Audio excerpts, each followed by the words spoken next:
What feels genuinely different about the workforce landscape moving into 2026 compared to the last few years? Um, I'm I can give you my sense, but in an overall view, and my view as well, Jamie. Just remember is across many sectors. And if I was to look at the sector by a cohort size, being the SME or small in particular, through my own work in the SFA as chair, but also I am a leader of a small business, Indigenous business, small being meaning 50 and under. I would say that this this is no longer a post-COVID correction period. And for the last 5 years, small businesses or SMEs genuinely have been dealing with one challenge after another, global challenges that we can all share, be it Brexit to regulation and COVID. And I think now we've come out of labeled ones, and we're trying to operate in what is permanently in uncertainty, and that's the new era of 2026. So I suppose also I see SMEs being, because of legislation and different policy items coming down the track, not just the macro economic market, but they're having to be forced into being professional, uh, make workplace programs far earlier than ever before. So there's a lot of pressure on Not businesses planning. that are taking them away from the day job. Mm. Yeah, just to add to that, I think we're I feel like we're all a bit over operating in such a reactionary space. Yeah. Like we've had the pandemic, we've had mass layoffs, we've had the push and pull of hybrid models, will it, won't it work? And figuring out what does work and what doesn't. And look, there will Mm. always be experimentation, but there's absolutely a shift now, at least a desire for more stability, whether we will have it or not. And I think, not to bring politics directly into it, but the political landscape, it is unstable, and that inevitably will have an effect down the line on global businesses. So like we can't predict exactly what that will look like, but what we can do now in the planning phase is put in good models to prepare for changes that may come down the line. Yeah. Um, yeah, I think there's like there is definitely a couple of other pieces that I feel feels different now. I think there's definitely pressure on more than ever to lean up and focus on talent density and operational efficiency as well in businesses. Like we've always felt the need to do more with less, but now it does feel definitely more pertinent. And I think, employee expectations are shifting as well too. Like Gen Z make up 27% of the workforce now, which is, a rising number every year. But for them, it's not about the benefits or fancy perks or things like that. It's about, they look for real purpose in their careers, and they want clear Hmm. progression plans, stability, and to feel connected to the mission of the company. And they will leave if they don't align with it. So I think it's on us to really shape how we're responding to that, and how we plan to attract that cohort of the workforce. Yeah, well, that's really actually a good lead into my next question. Are SMEs facing talent shortage problems or a planning problem or both? I think it's really easy to point the finger in one direction, but they do go hand in hand. Like, Mm. I'd look at talent density, team structures, tooling, and then enablement. Like we should be operating well internally before we look outwards into the market. But having said that, like there's a talent shortage for specific skills. And there always will be, but Yeah. the skill set of the moment will shift from time to time. I think what's important is that we need to arm ourselves with relentless agility to flex the needs of the industry, to the business, the market, and get really creative about attracting talent. Yeah. Yeah. I So just want, sorry, Geraldine, one. No, I was just going to say to you that, to answer your question specifically, is there a talent shortage? I think yes and no, and both of them are correct depending on the industry. When Yeah, when I look at the membership base for, we'll say, professional services and that, I think they're adopting technologies better. So the sense of skill shortage mightn't be as obvious. But if you look at maybe more manufacturing and particularly small businesses who haven't, I suppose, gone into a dramatic or transformative item where the operations are still very manual, and maybe they need to be. So that's not casting aspersion on any digital transformation where you might be on that. But we definitely have people that are saying to us, I can't find somebody that will do furniture making, or I can't find somebody who will come in and do, half a week's work and it's manual labor, whatever it is. That's definitely relevant for a lot of companies across Ireland, yeah, in manufacturing. So then when you look at the other side of it, where it might be around tech, the claim is there is shortage. And yet we're hearing a lot of layoffs in high tech. yeah. There's a lot of contradictions, and I think if you unwrap them, it really is interesting and revealing. Sometimes I'm seeing that actually there's a rush towards getting a skill base, being ready for the next hype cycle of whatever the fancy tech is coming down the track, and then then you're left going, well, actually, what's going on here? Is it an actual shortage, or is it that you haven't clarified what you need in the role yet? Yeah, because we get that sometimes. Like I would get quite a bit. Clients will call, oh, I need the person to have this. And you're like, that's three jobs. And you go, yeah, but I can't afford three people. Or I think you can find this one person that can do all three. So I think that's one of the reasons as well why people are saying, oh, I can't find this person. The person doesn't exist. Do you know what I mean? Like Yeah. whenever I'm speaking to clients, I'm there, where are you flexible with this job? What are your must-haves? What can you be flexible on? Yeah, that's really true. And I suppose that just triggered I suppose a thought I had around that as you were speaking about it, Jamie, is that sometimes people are orchestrated around a headcount target Mm, as opposed to being strategic about it. And 100%. if you can't constitute the reason for this role in the longer term, well, why are we doing it? Because back to something Katie said, I think it's really relevant. There's is there a talent shortage, or is it that employees are less tolerant of, the likes of poor role clarity or messy onboarding and weak management?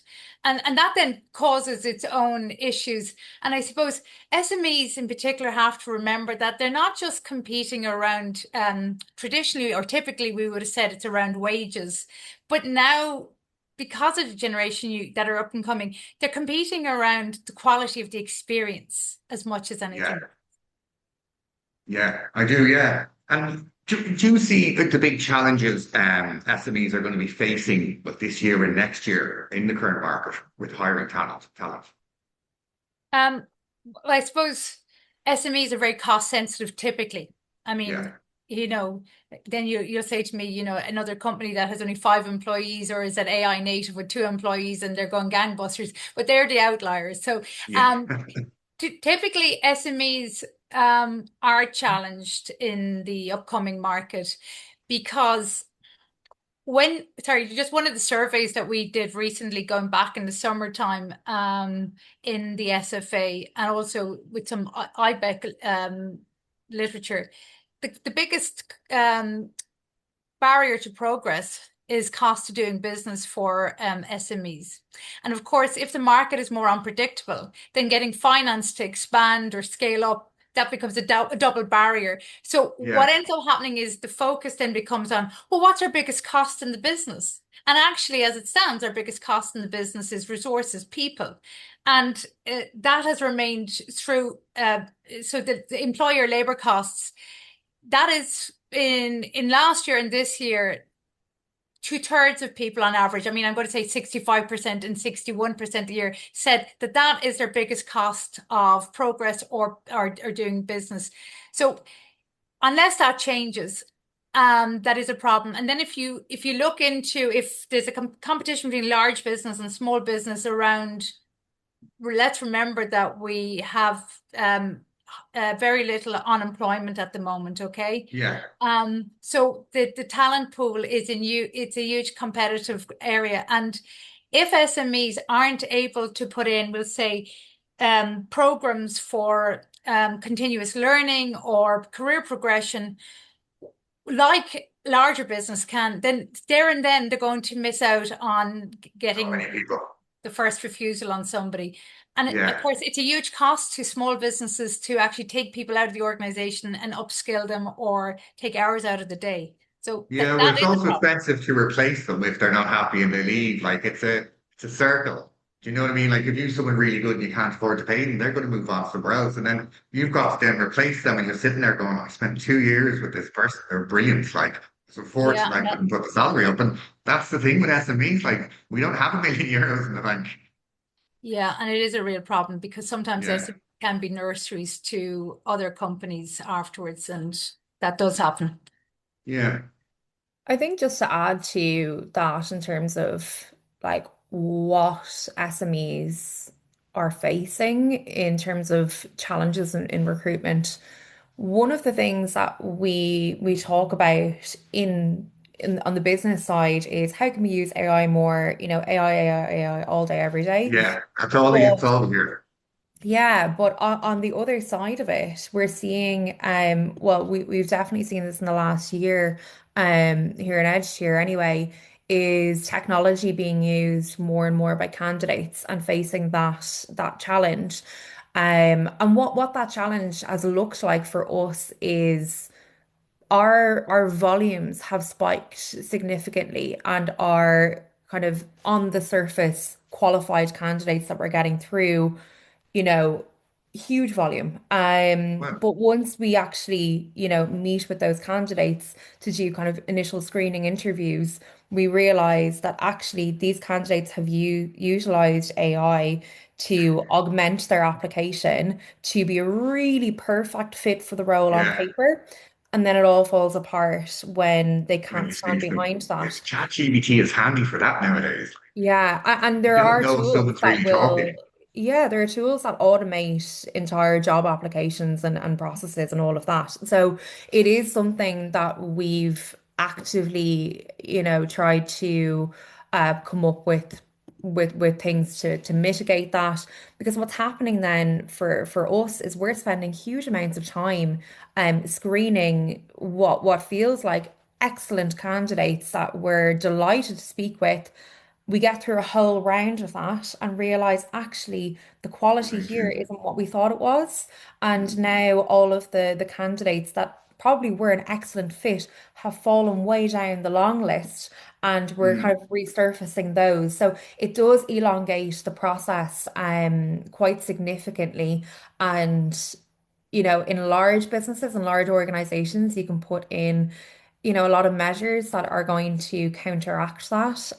But in small companies, you have to be very, well, very, SMEs, yeah, you yeah. really do have to be so tight with your resources and really focused. So, just something practical that we've done is we've brought in kind of, I suppose, hyper specific application questions into our process Yeah, we've got to to do that as well now. Yeah, yeah, to screen out and then screen in relevant candidates to us.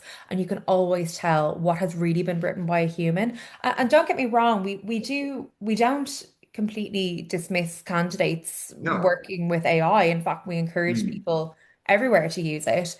It's more we don't want people to be fabricating yeah. Use experience it in the because right AI has time. taken over it. Yeah, exactly. So Yeah, like help, help it get your thoughts out onto an application, but don't let it write your application for you. That'd be my kind of tip to candidates. But on the business side, write really thought-provoking questions that are relevant to the role, and you'll get high quality candidates through that way. okay. With that in I can just mind, add, sorry, oh, go Jamie. on, sorry, Geraldine. Go Just on. just on that, we just to Katie's point about the automated tools that can do a single application to gazillions of prospect employers. We had a role recently in our own company in Itero where we got over 600 candidate applications. Now, we couldn't afford the time No. to put to that screening.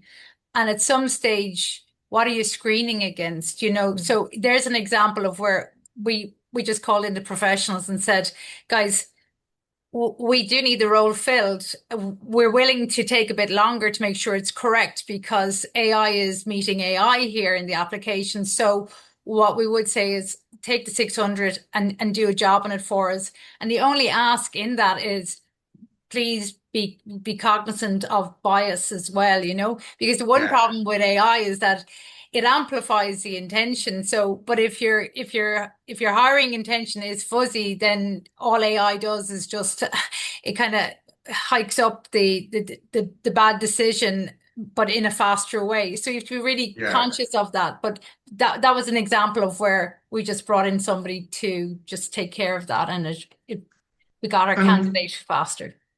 So a question for either of you really, when resources are tight, how should SME companies prioritize roles and capabilities? Like what do you do? Like I know we touched on briefly there, but like have you a solution that's better than my one? I suppose if it is a thing that it is tight, that resources are tight, you have to look to the skills or the roles that will be part of the revenue stream immediately. Cash is king, as they say. So, I mean, that's down to business development and sales. Before you start getting very heady about leadership roles, we have to take care of the sales pipeline all the time. Yeah. Yeah. And also, I think I'll throw in here as well, which is really important. Like years ago when we were in the earlier stages of a startup, we could not compete with large international high-tech firms that were doing something similar. So, I mean, what I mean by compete is in the salary package. So one of the items that we did to use was we really took care of culture. So if I'm putting limited resources into anything, I'm going to say, or a constraint on a particular time, take care of the pipeline and also the culture. People do like to stay in an organization where they do feel it's worth being here. Like that's so important there. 20 years ago, showing my age here, like that was never a thing. Are you happy here? Do your work and get it done. But now people's lives are better, and it is like, am I happy in work? Do I want to be here? Do I want to come in the mornings? Yeah. And I'll just go on to the next question because we're a bit behind here. At what point, this has kind of come from my business, at what point should leaders consider outsourcing recruitment versus building an in-house team? Keeping in mind sometimes recruitment fees can be expensive. I think if you're noticing, like, look, if you have an in-house team already and hiring, spikes at specific times of the year, maybe unpredictably, that's when you should be looking externally at support, right? But I think if you know that you only hire sporadically throughout the year and you don't have consistency, that's when you really need a good external partner. Um, if you're a business that has, some resources to invest in internal capabilities and you have consistency throughout the year and you always have kind of a pipeline that you need to build, sure, have that internal team or internal resource, but absolutely don't be afraid to reach out to a partner that can really support you in the space when things get tight or How when you can't predict it. How would you get around? This would be for you as well, Georgie. How would you get around? So not all companies are hiring all year long. Sometimes it's just, okay, 6 months I need to get Yeah. this done. Don't want to really build an in-house team. How have you got around that in the past? Because I know you at least, Katie, you've experienced that. So the question is for both of you. So I just go back to the comment you made there as well. In-house can take a lot of time and it can be very expensive. And I think the idea of it being predictable and frequent versus sporadic has definitely got its reasons for choosing one over the other. But I suppose how we've got around it in the past is I really believe in the notion of partnership. So if I'm outsourcing, it's very important to us to have a recruitment partnership that knows our business model and not just the role, because Yeah, at any given time, the role in itself may need to pivot. If you're working in a fast-paced environment, the roles may need to be very adaptable. And I'm not saying that there isn't a range of skill set that can cover that, but the role description, and I think I've seen this marriage to work really well when the recruiter has got in under the bonnet with you and knows your business model and actually really, really grows with you and watches your changes. perfect. Yeah, Okay. just to kind of add to that even more is like I completely agree with that. I think the most important thing that you need in an external partner is someone who really gets what you do. Um, they're also going to be representing your company, so it's important Yeah, that you connect and that they can they can stand beside you. You know, it's not a just a business transaction. This is a partnership, and you really should be treating your partners like they are internal resources. yeah, brilliant. What should SMEs look for when choosing a recruitment partner? And where do these relationships often break down? You guys know that better than me. I think firstly, trust is such a big piece of it. 100%, yeah. You know, we got calls all day, every day from agencies and partners looking to work with us, and they will tell you that they can do it, sun, moon, and stars. And when they fail to deliver, you know, it's really hard to come back from that. Yeah.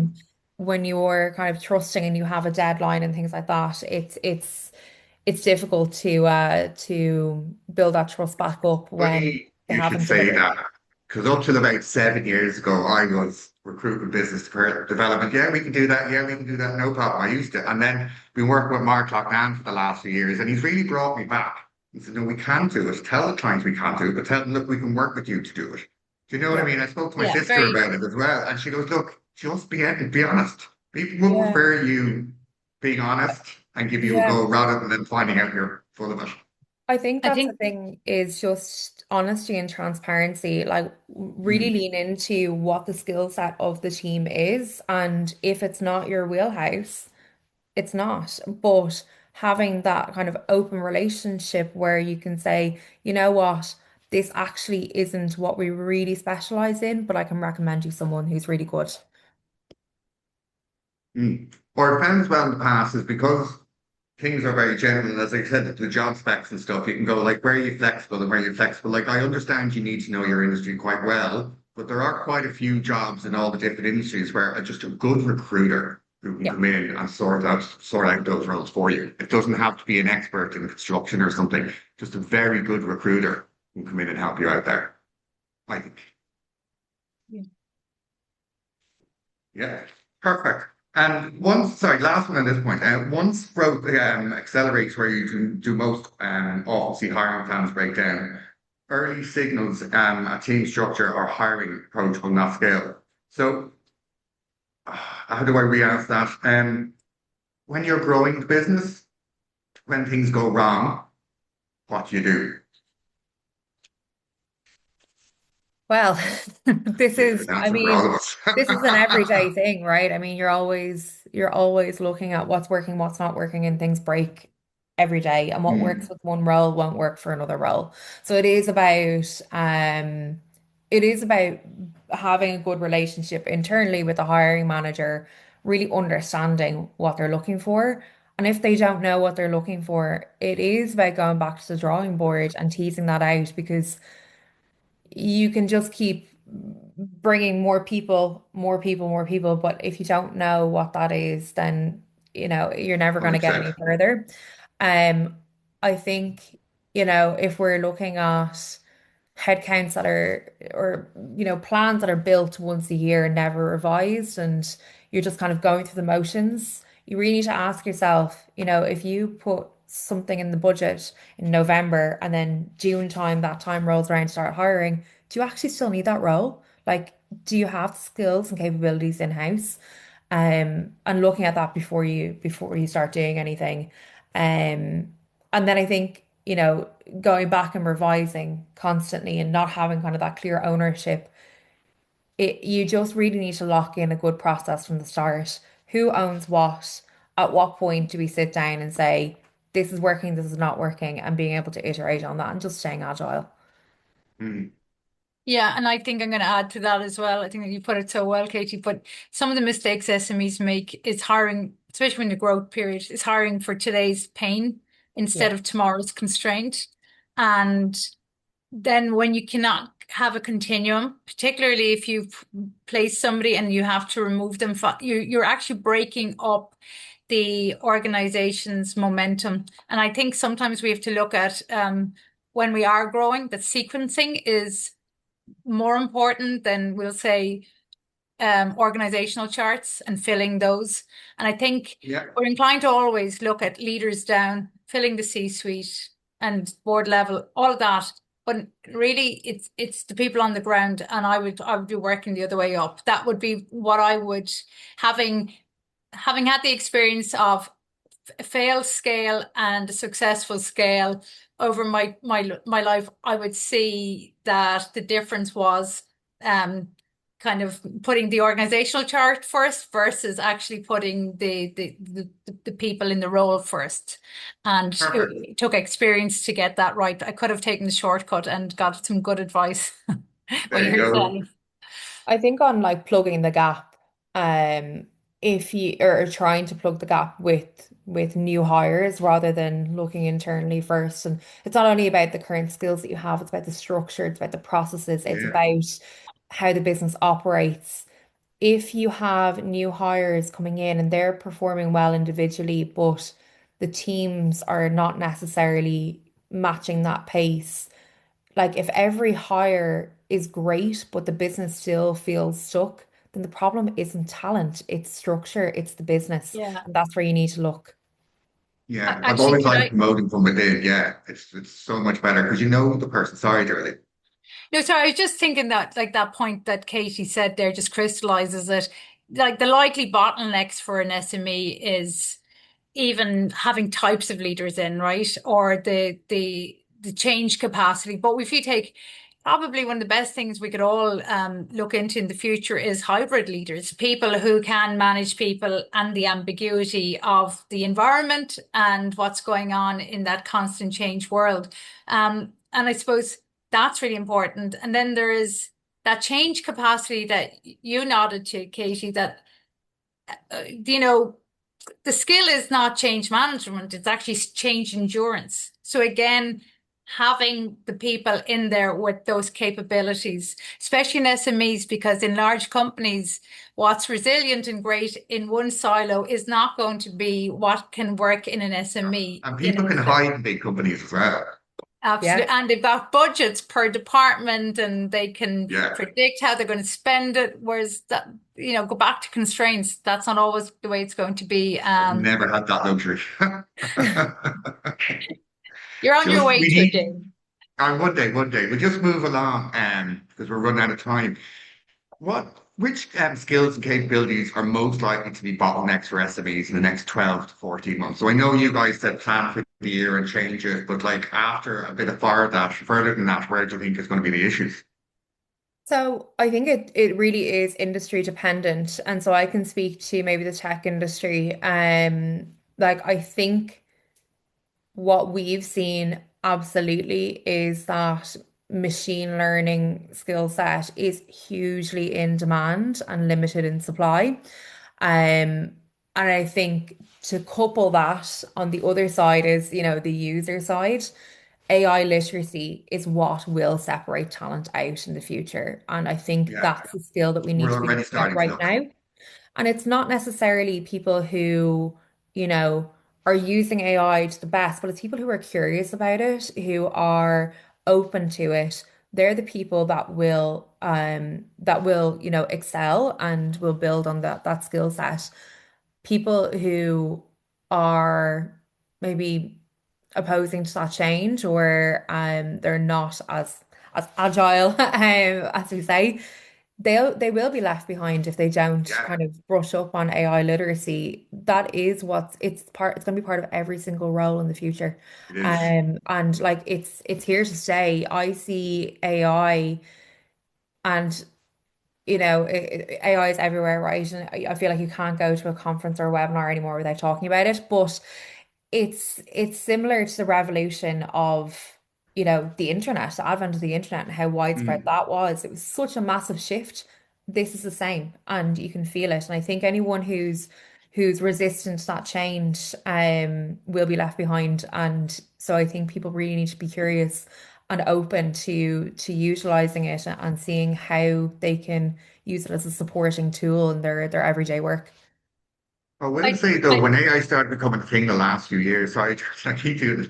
no, sorry, there I might was be a very little delay. scared by it. I didn't want to use it. I was like, going, I'm not going to do this. This is going to change everything, and didn't. But as it's progressed, and I've got to know this very good. No, this is really going to help if you use it Yeah. right. Yeah, that's it.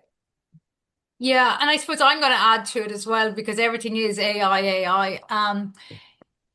The AI literacy, we're growing. It's embedded in so many things that we're more literate than we realize. Okay, so I'm now pushing for more decision literacy, and which that really means like empowering employees to critically think, to actually go, is this data right? And I suppose in what has worked for us in our environment is enabling people the freedom to question why a decision has happened. And I suppose one of the future, a bottleneck around these kind of things will be a need for commercial analytics literacy. In other words, it's not just a data scientist. Let's take this whole veil off it. It can be frightening to people, and there's no need for it to be so frightening.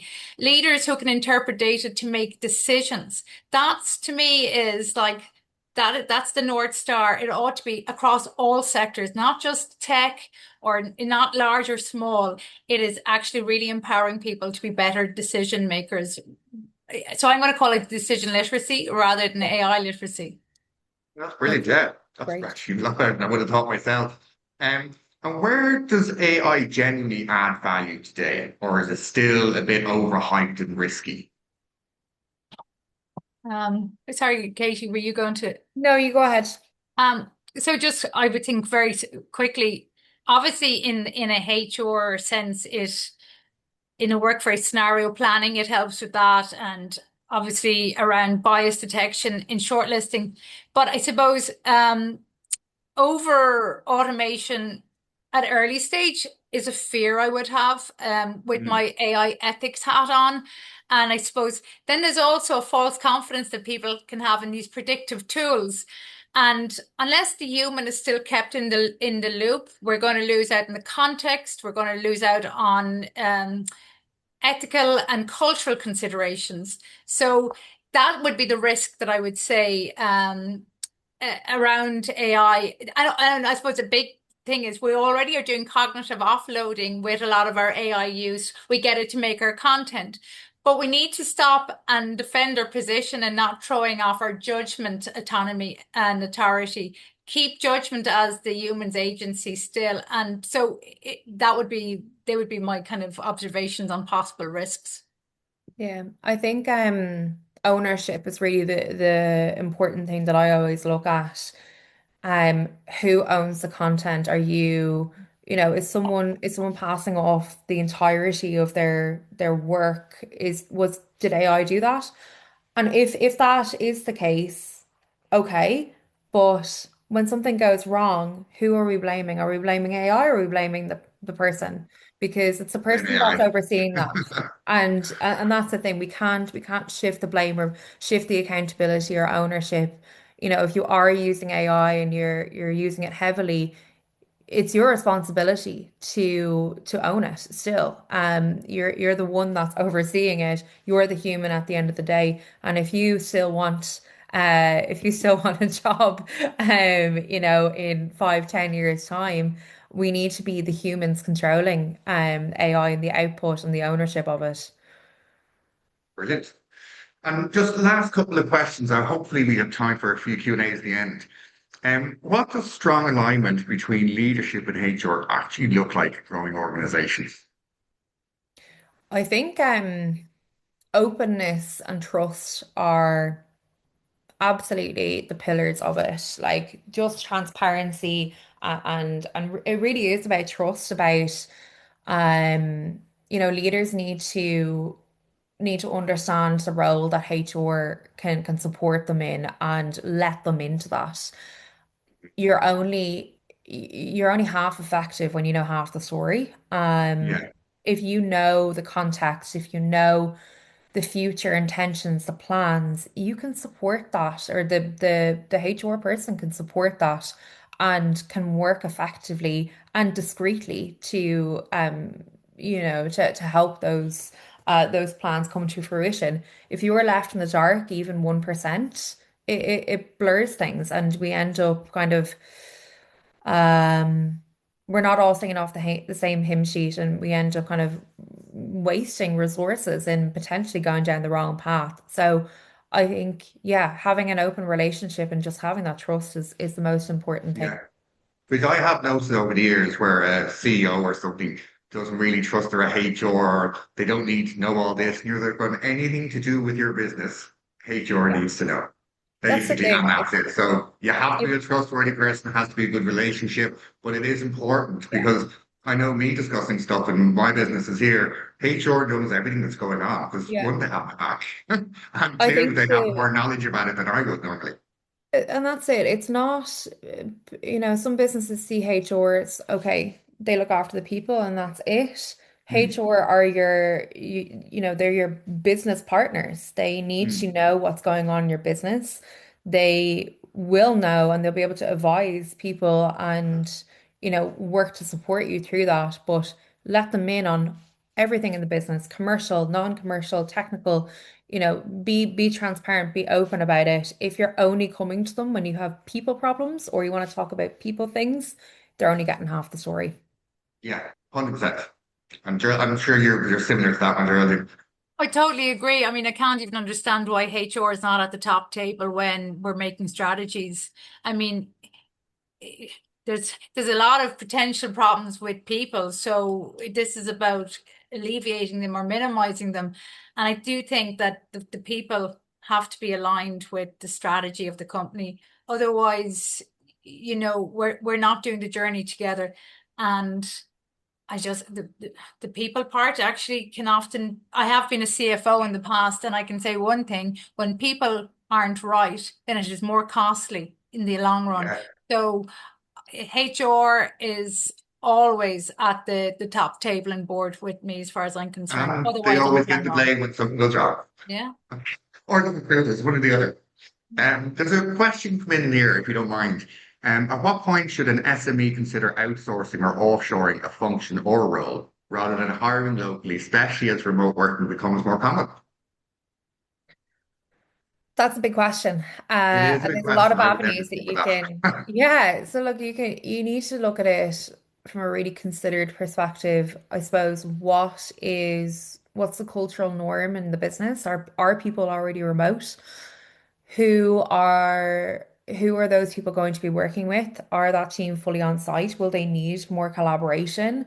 And then what skills do you have in the local market? What are the commercials of it?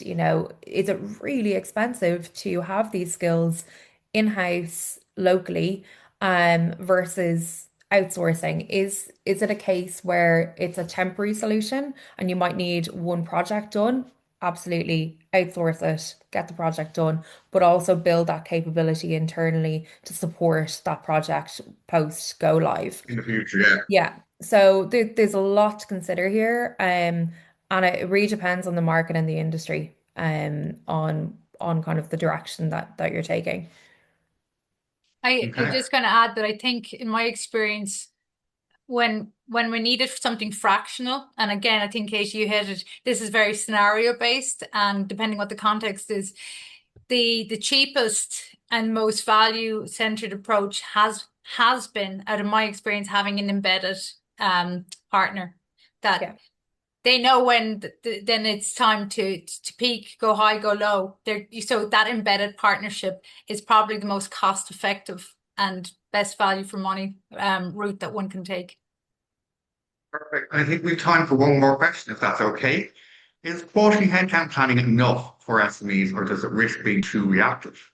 What did you say? Would you mind repeating that? Sorry. Is quarterly headcount planning enough for SMEs, or does it risk being too reactive? I think that can go either way, really. I think Mm, it does depend on the business that you're in and the industry that you're in. I think it's important to develop a budget probably annually, and understand what the business can work with and maybe what you would like to look like by the end of the year potentially. But to constantly review and revise that. I think like I work in the startup world where things are, change nearly by the The week or the minute.